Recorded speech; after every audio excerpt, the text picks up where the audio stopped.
But I wish they were helping. They're probably just like statues, and they just have little guys around where they just turn their ears something like every 2 minutes. Yeah. What do you reckon? I don't. Do you think? The ball is just open up. I'm just a Yeah. That's And something. Dada, Yeah. like just in the show, Mhm. his, Did you? yeah. Goodness gracious. Look. Oh, yeah. So right here we have Nutmeg. Nutmeg is about 6. Laying right next to her is Dot. So Dot turned 7 back in April. So here at Wildlife Sydney Zoo, we try to rescue as many of our animals as we possibly can. With kangaroos, there's an estimated about 52 million in Australia. So that's 2 for every human, which is okay in my book. But unfortunately, because these girls, like about 90% of mammals in Australia, they are marsupials, which means that they carry their little ones in the pouch until they're fully developed. Dot here, just like her best friend Dot, who you see around the corner, who turned 4 in June, they were actually found in Mom's pouch on Kangaroo Island. So for those of you who may not be aware, Kangaroo Island is about a 30-minute ferry ride off the coast of Adelaide, just all the way south in Australia. That's why these girls have this really thick, dark, furry coat. It is much colder there than it is up here in Sydney. So we have 3 species of kangaroos in Australia and a subspecies. So Dottie here would be a subspecies of the Western Grey, which would be Nutmeg. So if you guys did see the other girls before, they do vary slightly in color. If they were lined up, you see that she almost has a black face, whereas our littlest one, Frankie, who just turned 2, is so light ginger in the face. East Coast and in Sydney. The last kind would be the ones that everybody sees on TV. They often come in here asking if they can see them fighting. Trust me, a lot of fun on the big screen, but not as much fun in person, are your red kangaroos. So these guys can live generally in the middle of Australia, in the outback, and in the Northern Territory. To put it into perspective, Dot here weighs 25 kilos. If she's sitting upright, she's this big. If she were to fully want to defend herself with me for some reason and decide to get in her full defense position and kick me, Dot would get about this high. Now imagine a red kangaroo, they can get to be about 80 kilos and 2 feet tall. So for your safety, for our safety, we don't have them here, but also, as I was saying before, we choose to rescue as opposed to breed.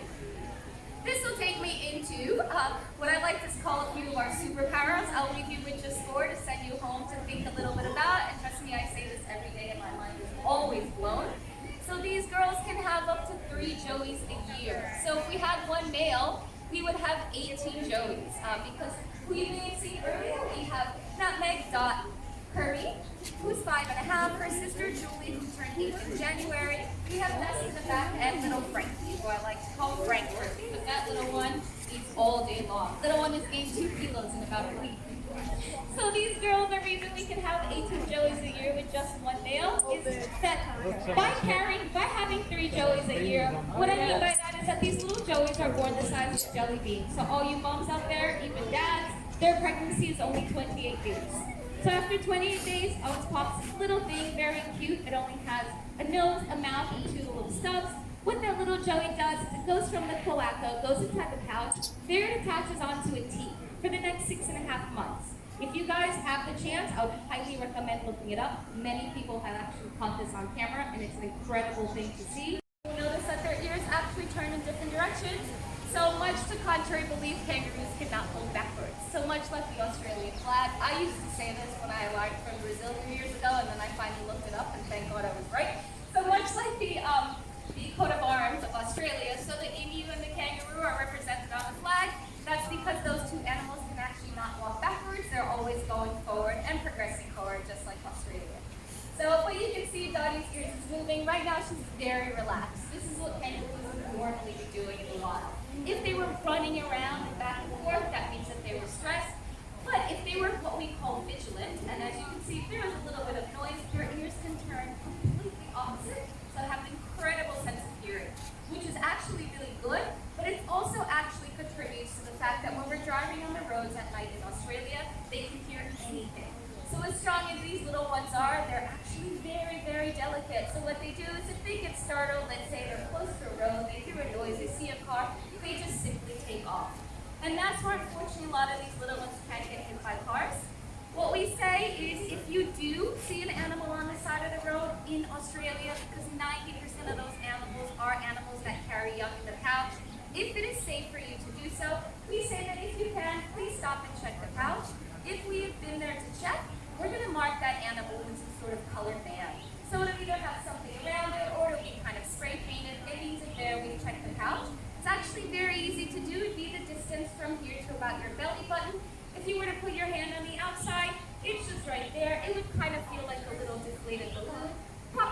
fingers, pop that little bag open. If there is a joey in the pouch, if you do find yourself very close to a hospital and that joey is not attached to a teat and you have something that you can carry the joey in, by all means.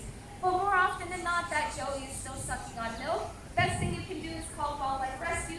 We'll take them in. So about 80% of the time we can actually save those little ones. That is a prime example. So we love all these girls and every birthday is important. And then we also have birthdays like 7 here and 4 around the corner, or because 2 people just took the time, stopped and checked the pouch. These little ones arrived about this big, about 6 months, weighing 1 kilo. And now let me tell you, they run the show and they are definitely our bosses. With that powerful kick. If you can see Dawn's tail, even nutmeg is quite big. I personally cannot get my hand around her tail. So what they do in the defense situation is if they were male, as you see, they would kind of start boxing. So in the wild, they live in groups called mobs. So one male will always fight to be the alpha male, to be the head of the mob, and the head of all these beautiful ladies. But within the women, there is a hierarchy. In here, Dust is our leader. Dust should not be the leader, it should be Dot. She's been here the longest, but then Dot means the world to Dust, so Dust never dare to do anything to Dot. So what you would do if Dot was standing right here, and if for some reason she decided, I want to have a go at Andrea, I want to take her right back to Brazil where she came from, she would start to slowly rise. She would stand up, fully erect herself, stretch her back. She would then get on her toes, tippy toes. Once she's on her tail, she comes to about here on you. That is what enables them to kick you forward. So the next time you're watching a kangaroo boxing on TV, pay attention to the half part of the body. What they'll do is once they get up, they'll give you 2, 3 kicks as they're standing on their tail. Their feet will go down and they will keep going until they've realized they've won, or they maybe just have better things to do. It is actually an incredible thing. As they walk, you'll also see that their tails not only provides them with that ability, but it also gives them balance and it also helps to propel them forward. So they are kind of like a big leg. You see Dottie and Nutmeg's forearms are much smaller than their hind legs. They do also have extremely sharp claws. So here at Wildlife Cities, one of the things that I'm most proud of is not only that our birds do whatever they want, but we do a lot of training with our animals. So I'll leave you with some final notes for you to maybe tell friends, share your stories, tell them how great animals are and that very often they are underestimated. We do heaps of training with our animals here at the zoo. What that means, it's not like training like an animal for entertainment. It means that every week, these girls get on a scale every Wednesday so we can take their weight. So we can monitor their weight, monitor their health.